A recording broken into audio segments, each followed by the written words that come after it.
Oops, sorry. Sorry. Oke, pembagian negeri Kanaan, sejarah para nabi jilid yang kedua pasal 48. Di sini kita kalau lihat di dalam buku Yosua, kemenangan orang Israel itu dari Yosua pasal 11 dan nanti kami akan bahas itu sampai Yosua pasal ke-22. Jadi ada 11 pasal yang akan kita pelajari bersama-sama. Jadi di sini kemenangan orang Israel. Kemenangan orang Israel, kemenangan di Bet Horon dengan segera diikuti oleh penaklukan negeri Kanaan di sebelah selatan. Sebelumnya kita sudah tahu bahwa bagian utara Kanaan sudah direbut, sehingga saat itu sekarang tinggal penaklukan negeri Kanaan sebelah selatan. Dan di situ demikianlah Yosua mengalahkan seluruh negeri itu, pegunungan, tanah Negeb, daerah bukit dan lereng gunung. Semua raja ini dan negeri mereka telah dikalahkan oleh Yosua sekaligus. Sebab yang berperang untuk orang Israel ialah Tuhan. Di sini saya garis bawahi bahwa sebab yang berperang untuk orang Israel ialah Tuhan.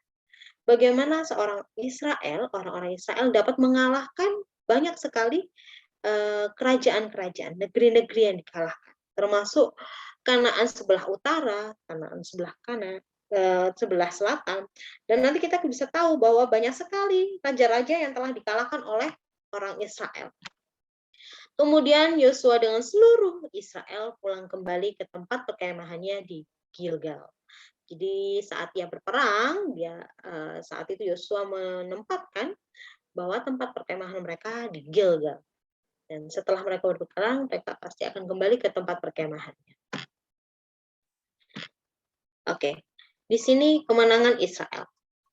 Dikatakan bahwa suku-suku bangsa Palestina Utara rasakan gentar, ya, gentar. Mereka melihat kesuksesan apa yang diperoleh oleh bala tentara Israel, ya. Karena kegentarannya ini, Palestina Utara ini bersekutu dengan raja-raja lain di daerah dekat Danau Merom. Dan di sini dikatakan bahwa kemudian keluarlah raja-raja ini bersama-sama semua tentaranya. Amat banyak rakyatnya, seperti pasir di tepi laut, banyaknya, beserta sangat banyak kuda dan kereta. Bala tentara ini jauh lebih besar daripada yang mereka hadapi di negeri Kanaan. Amat banyak rakyat seperti pasir di tepi laut banyaknya, beserta sangat banyak kuda dan kereta. Raja-raja bersekutu dan datang berkemah bersama-sama dekat mata air Merom untuk memerangi orang Israel. Banyak sekali raja-raja yang bersekutu. Karena kegetaran hati dari Palestina melihat kemenangan orang Israel, sehingga raja-raja di sekitar situ bersekutu untuk sama-sama memerangi orang Israel. Karena mereka merasa terancam dengan orang Israel. Dan di situ katakan bahwa banyak sekali ya tentara-tentaranya, kuda-kudanya, banyak sekali sama seperti pasir di laut. Tapi apa yang terjadi? Apakah orang Israel gentar, kemudian mereka mundur? Tidak. Situ dikatakan bahwa dan Tuhan menyerahkan mereka kepada orang Israel. Mereka dikalahkan dan dikejar. Mereka dihancurkan sehingga tidak seorang pun dari mereka yang dibiarkan lolos. Raja-raja ini satu persatu dikalahkan oleh orang Israel. Bahkan dikatakan di situ, satu demi satu kota itu direbut.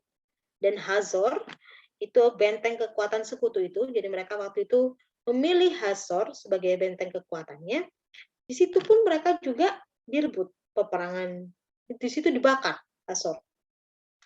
Peperangan berlangsung terus beberapa tahun lamanya, tetapi akhirnya Yosua lah yang menjadi pemimpin dalam negeri Kanaan. Dan lalu amanlah negeri itu berhenti dari perang. Banyak sekali peperangan yang terjadi.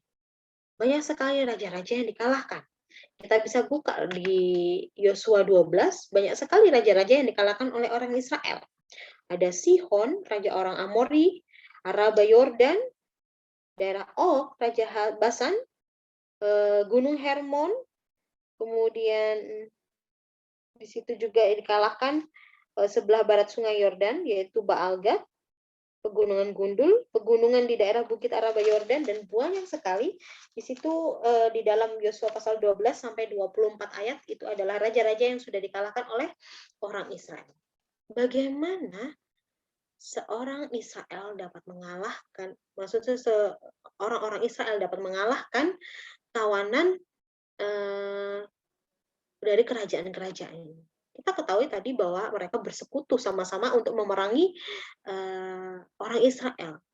Tetapi bagaimana kuasa Tuhan bersama dengan orang Israel dapat memenangkan peperangan itu.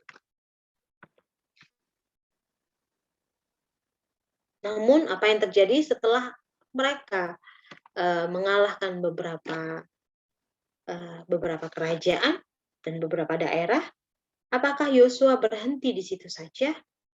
Ya, Yosua berhenti. Karena keinginan Yosua atau tanggung jawab Yosua bukanlah untuk merebut daerah-daerah kekuasaan. Tetapi ada satu tugas khusus yang diberikan oleh Yosua. Ya, Yosua memiliki satu pekerjaan lain yang harus dilakukan. Dia nggak harus meneruskan peperangan itu. Ada satu pekerjaan lain yang dilakukan oleh pemimpin besar sebelum ia meninggalkan jabatan, yaitu sebagai pemimpin Israel. Apa itu tugasnya? Nah, dia sudah dapat kerajaan ini, sudah banyak daerah kekuasaan. Daerah kekuasaan yang dia sudah taklukkan ataupun yang belum direbut. Tetapi diingat bahwa orang Israel ini terdiri dari 12 suku.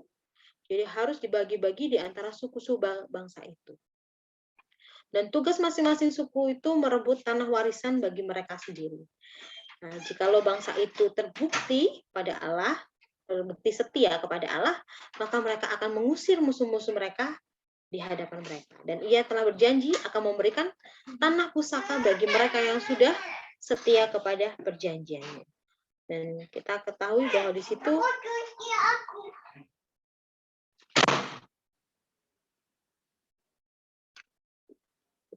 bahwa di situ Yosua dan Eleazar, imam besar dan kepala-kepala setiap suku, mereka membagi-bagi negeri itu. Jadi dari beberapa 12 suku ini ada satu kepalanya, dan bersama Yosua dan Eleazar mereka bersama-sama duduk untuk mendiskusikan pembagian dari negeri, pembagian tanah Kanaan, tanah perjanjian. Dan ini ditentukan melalui undian. Musa sendirilah telah menentukan batas-batas negeri itu, dan apabila itu akan dibagi-bagikan di antara suku bangsa. Dan pada waktu mereka sudah menguasai Kanaan dan telah menunjuk seorang kepala dari setiap masing-masing, serta dalam pembagian itu, suku Lewi lah yang sudah diserahkan untuk melayani pekerjaan bait suci.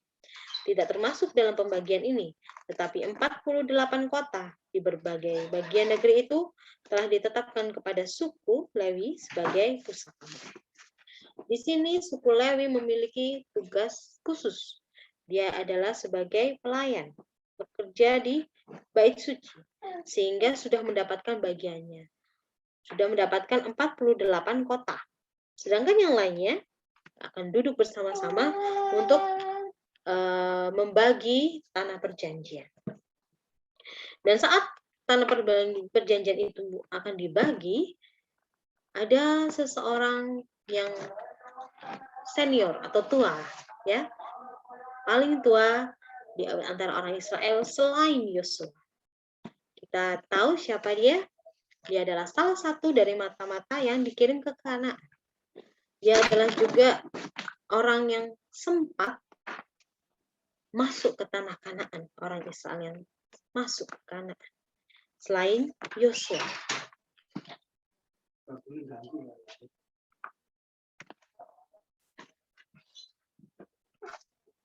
Ya, dia adalah Kaleb. Ya, Kaleb memiliki tuntutan bahwa ia akan mendapatkan tanah perjanjian. Sebelum pembagian negeri itu diadakan, Kaleb dengan disertai oleh kepala sukunya maju ke depan dengan menghadapkan satu tuntutan istimewa.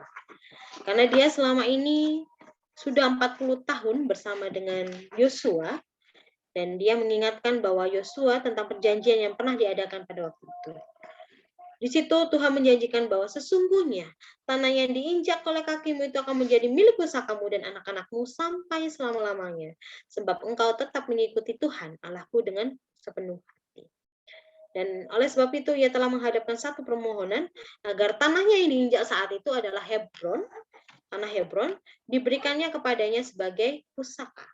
Dan di tempat inilah untuk bertahun-tahun lamanya Abraham, Ishak, dan Yakub lainnya adalah tempat Kaleb dengan berharap kepada kekuatan Tuhan telah dipilih sebagai pusakanya. Dan saat itu bukanlah hal yang suatu yang mudah bagi Kaleb. Karena tanah itu adalah salah satu tanah yang belum dikalahkan. Tetapi karena kuasa Tuhan dan karena kesetiaan dari Kaleb, apa yang Tuhan janjikan? Bahwa Tuhan akan memberikan tanah perjanjian, tanah hak waris bagi orang-orang yang setia kepada Tuhan. Dan apa yang terjadi? Kaleb dapat mengalahkan orang-orang Hebron saat itu. Kaleb dapat merebut Hebron.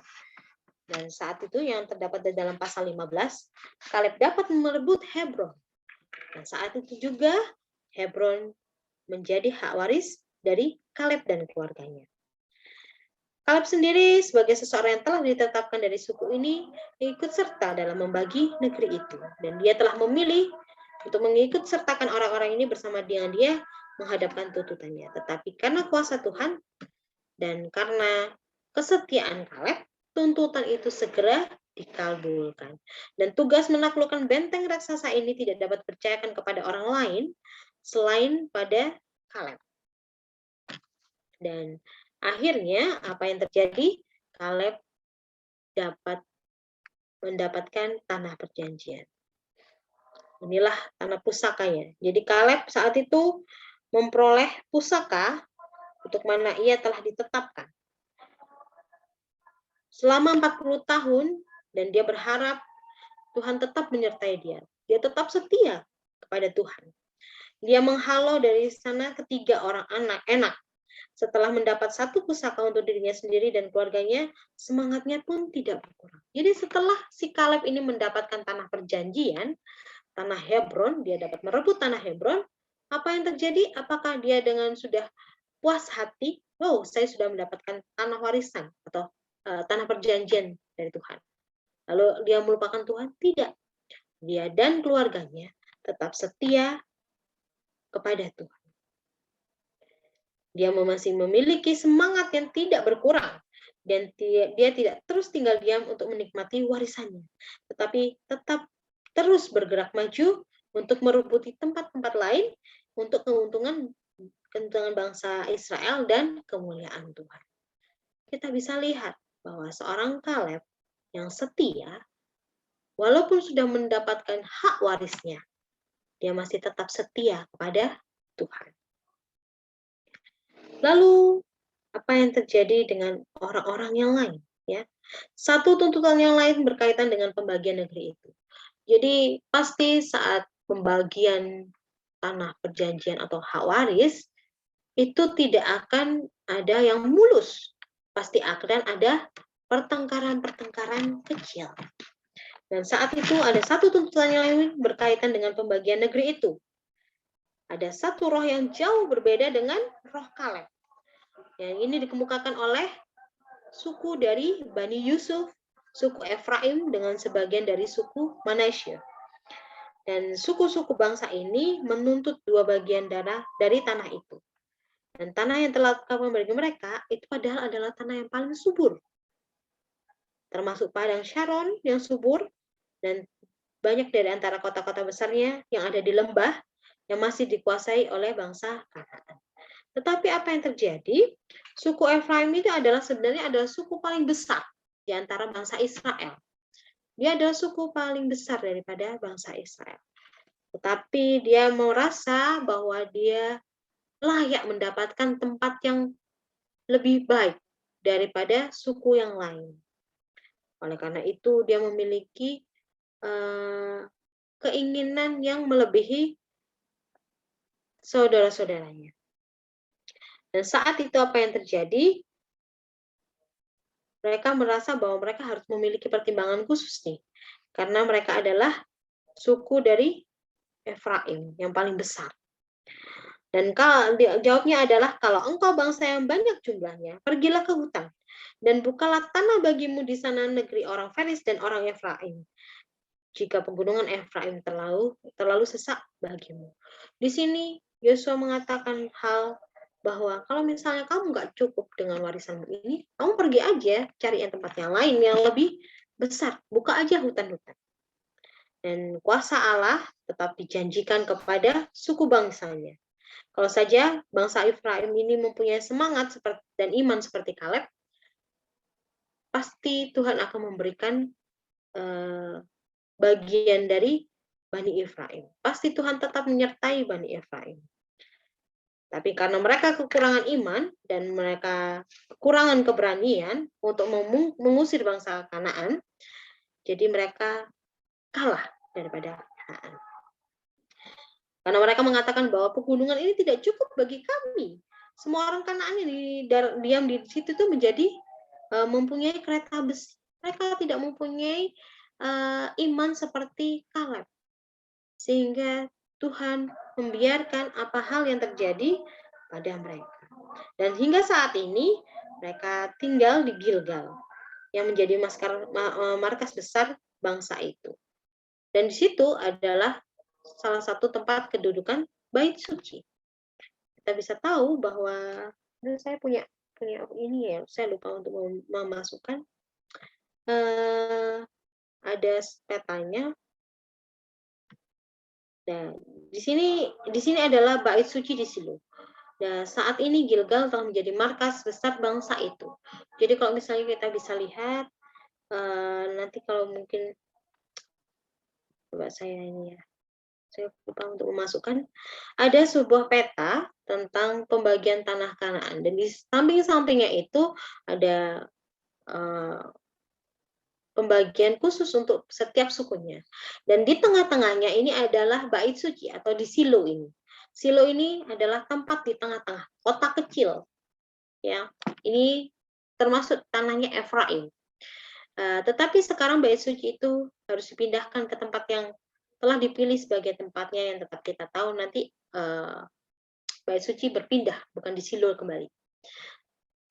Nah, tempat ini adalah Silo. Dia sebuah kota kecil di tanah Efraim. Itu terletak dekat pusat negeri itu dan mudah untuk didatangi semua suku bangsa.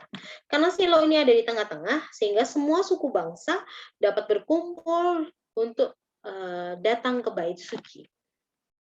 Dan di sini sebagian dari negeri itu telah seluruhnya ditaklukkan. Jadi sekitar dari Silo ini sebagiannya sudah ditaklukkan. Sehingga orang-orang tidak akan terganggu untuk berbakti lagi. Bagaimana saat itu memang semua hal dipikirkan oleh Yosua dan sesuai dengan petunjuk Tuhan pastinya. Bagaimana Silo ditempatkan di tengah-tengah sehingga semua bangsa dapat mendatangi bait suci. Tabut perjanjian tetap tinggal di Silo selama 300 tahun. Sampai ada keluarga Imam Eli, dan tempat itu jatuh ke tangan orang Filistin dan Silo dihancurkan. Tabut perjanjian itu tidak pernah kembali lagi ke dalam bait suci. Dan pekerjaan bait suci akhirnya dipindahkan ke Yerusalem. Dan Silo pun menjadi tidak berarti lagi. Hanya tinggal puing-puingnya saja yang menandai tempat ini pernah berdiri, dan lama sesudah itu nasibnya telah digunakan sebagai satu amaran terhadap Yerusalem. Di sini kita bisa tahu bahwa jika orang-orang yang ada di sekitar mereka, di sekitar Silo ini atau Bani Efraim ini memiliki iman yang kuat, pasti hal ini tidak akan terjadi. Pasti Tuhan akan tetap menyertai orang-orang Efraim. Tapi apa yang terjadi? Bait suci pada akhirnya setelah beratus-ratus tahun berpindah ke Yerusalem dan tidak di Silo lagi. Dan Silo hanyalah sebagai suatu kota kenangan. Ya, kota kenangan bahwa di situ pernah ada bait suci. Dan 6 dari antara kota-kota yang telah ditetapkan bagi suku, 3 pada masing-masing di tepi sungai Yordan. Dan ini sebagai kota perlindungan. Di kota perlindungan ini, kota ini akan menjadi tempat perlindungan supaya pembunuh jangan mati sebelum ia dihadapkan kepada rapat umat diadili. Di kota yang didiami oleh orang Lewi ini ada di tepi Sungai Yordan, di situ adalah kota perlindungan. Itu juga sudah dikatakan oleh Tuhan. Ada di mana ya?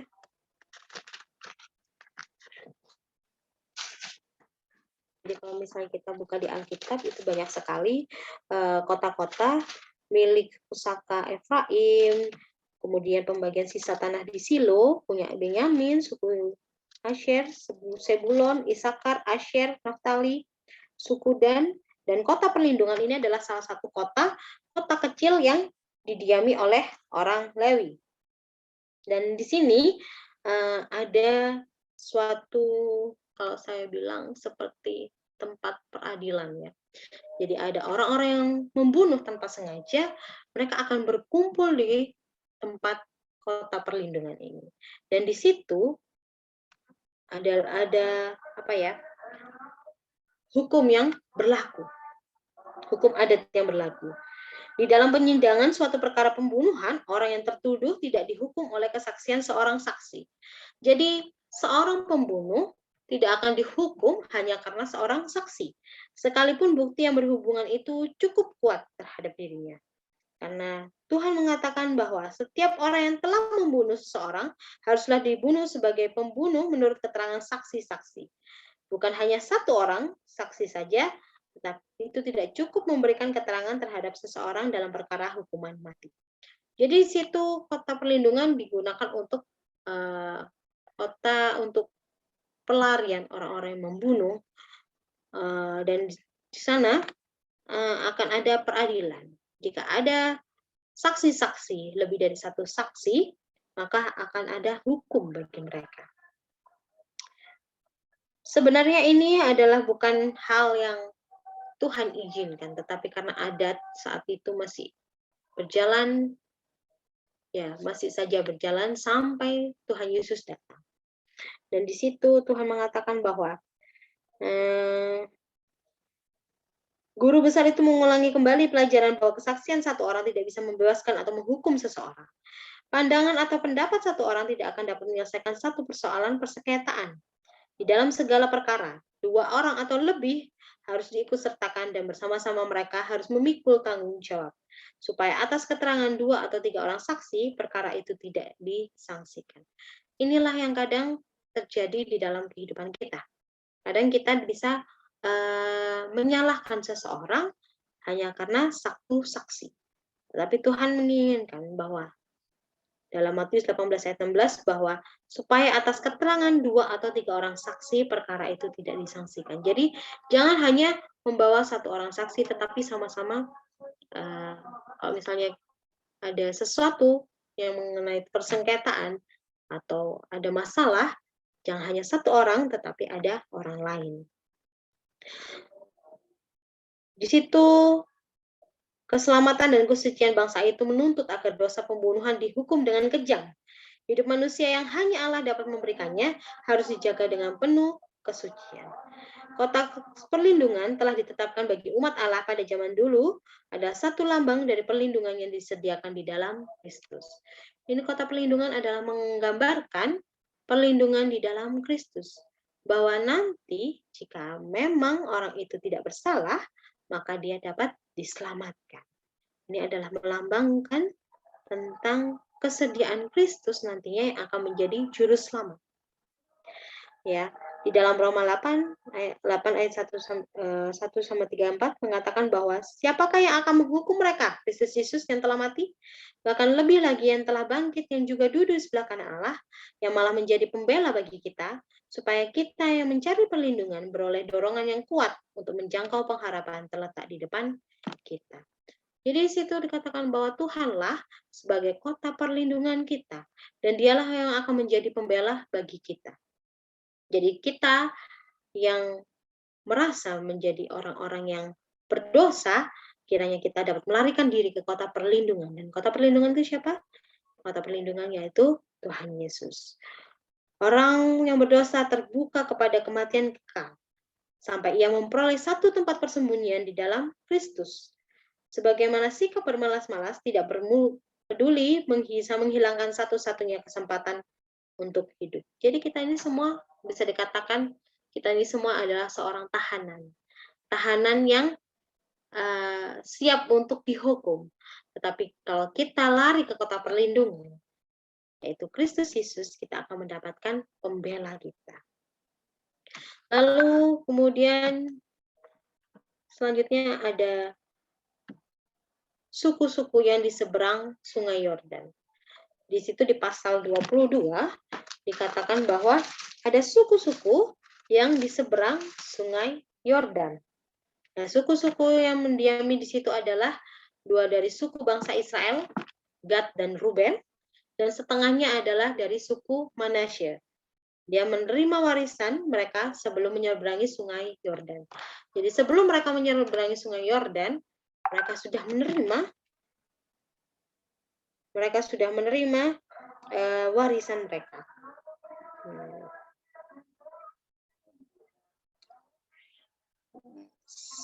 Di situ mereka ini adalah satu bangsa gembala, dataran tinggi yang luas dan hutan-hutan geleat dan basan yang subur, yang menyediakan padang rumput bagi kawanan kambing dan domba mereka.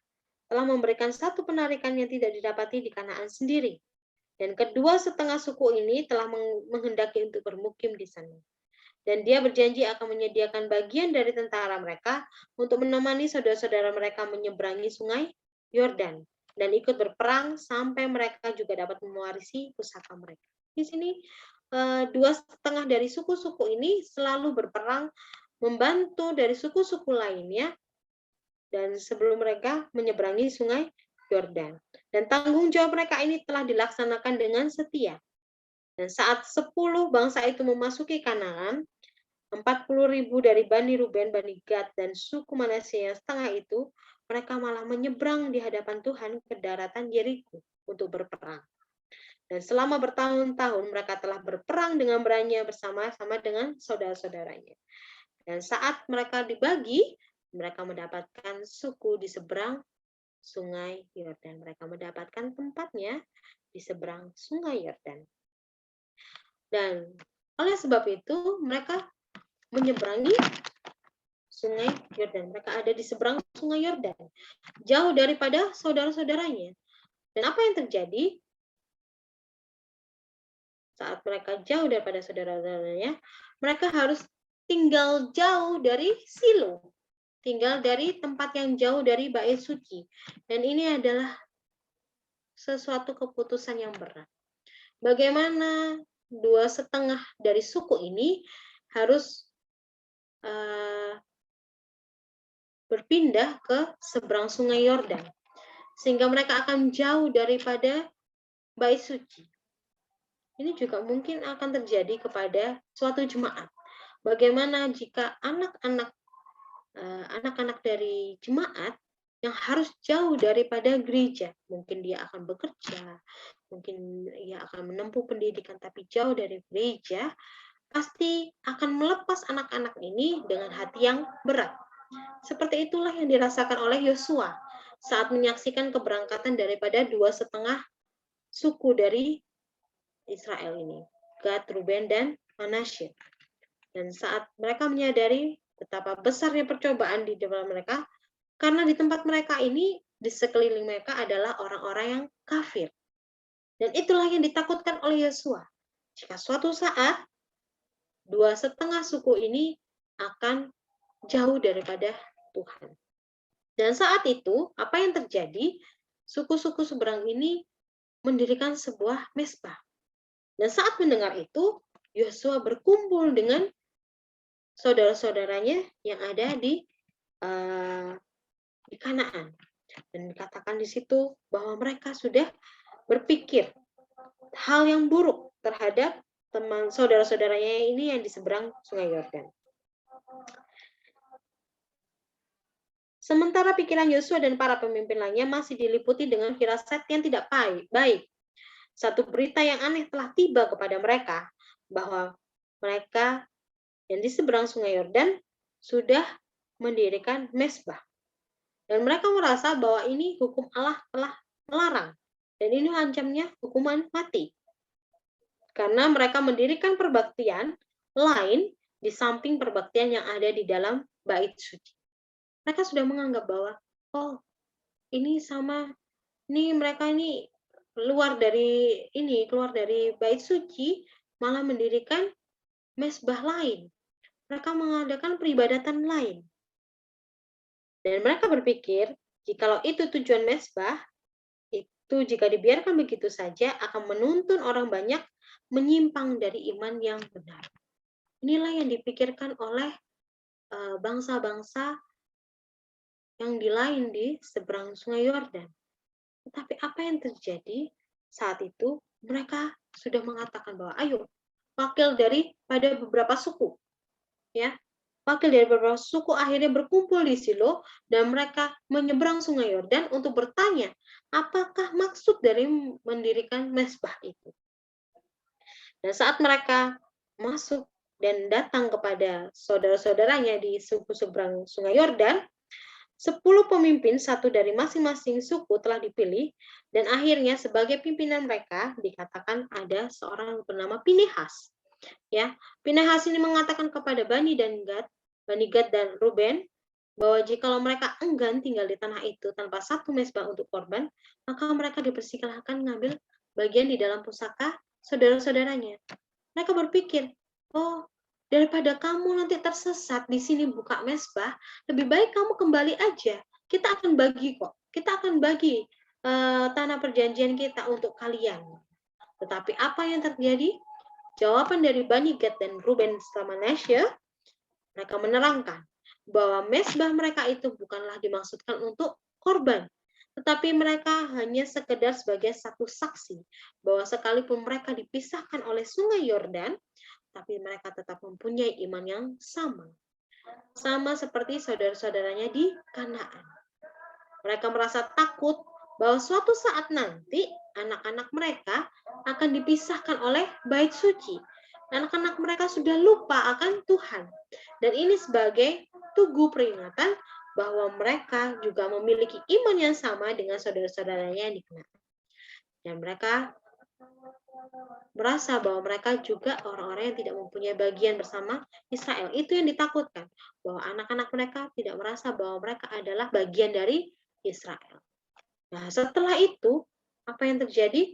Kembalilah Pinehas bersama teman-temannya dari suku-suku lain kembali kepada Yosua. Dan saat itu mereka menerangkan maksud dari suku-suku yang ada di seberang Sungai Yordan. Ini adalah kadang yang terjadi di dalam kehidupan kita. Betapa seringnya satu kesulitan yang sungguh-sungguh timbul hanya karena salah pengertian. Adanya salah paham yang dapat menghancurkan persatuan. Kadang kita berpikir salah satu dari mereka, ya, sekalipun di antara mereka yang didorong oleh motif-motif yang baik, tapi tanpa adanya kesopan santunan serta kesabaran, ini akan mengakibatkan gawat dan mematikan akibat-akibat yang mengikutinya. Dan di sini Tuhan telah menempelak kekurangwaspadaan untuk mendapati dosa di antara mereka. Dan saat itu, saat mereka bertindak cepat dan sungguh-sungguh, tetapi di dalam berusaha menjauhkan diri dari dosa yang pertama, mereka telah pergi kepada satu keadaan yang keterlaluan lainnya. Gantinya sopan, mereka menanyakan fakta-fakta dari peristiwa itu. Jadi ini yang terjadi kadang. Jadi saat kita menuduh orang lain melakukan hal yang salah, dan saat yang bersalah melakukan hal yang mungkin bagi mereka itu baik, tetapi saat itu tidak berjalan dengan kesopanan atau aturan oleh Tuhan, ini akan menimbulkan kesalahpahaman. Sementara di satu pihak menjauhkan diri dari kelalaian dalam menghadapi dosa.